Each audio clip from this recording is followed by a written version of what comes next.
This past week, my good friend Monty telephoned. It was great to catch up. It was great to hear that his life is good and that he is grateful and happy. In time, however, our conversation turned to a different subject. He started to speak of another of his friends. He spoke of this friend's once great faith and how important it had been in that man's daily life.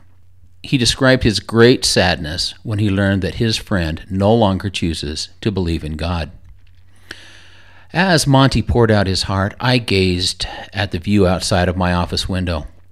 Looking north up the Rockland Valley, I first noticed a perfect cloudless sky.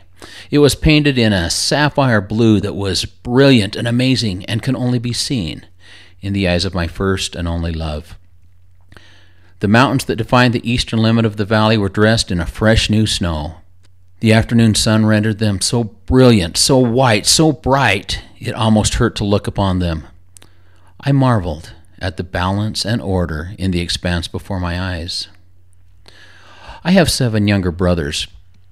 When we were boys, we used to play a game. We would each spin a quarter on a tabletop and let them fight it out.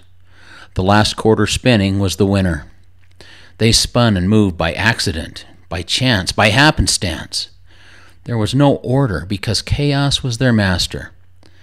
When bodies are set in motion and left to govern themselves, they careen and collide in random and unpredictable ways.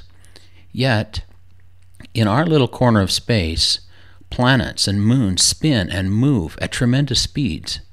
Our home circles a fiery furnace that gives life, and yet it would cause death if our relation to it were to change by even a small percentage.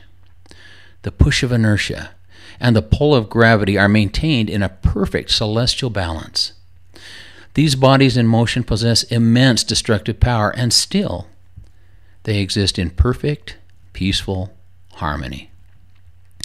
A small flock of partridge glided to a perfect landing in the field outside my window.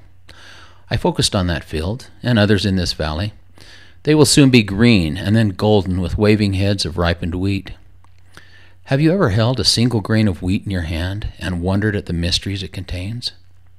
How can it sleep for years and years and then suddenly spring to life at just the perfect moment? How does it know? How does it grow and reproduce itself 100 times over in a matter of a few short months? The immensity of billions of points of light in a twinkling night sky, the mountains that rise above, the oceans that stretch beyond the limit of my vision leave me humbled, grateful. The magic of a perfect sunset, the song of a bird, the stillness of morning, and the love of my good wife take my breath away. Everywhere I look, and all that I see is awe-inspiring. It's beyond description. The greatest minds can observe and describe these wonders. They can tell us what is happening, and yet they cannot explain it. They cannot comprehend it. They cannot reproduce it. It has been said that everything testifies of the literal existence of God. So do I. So do I.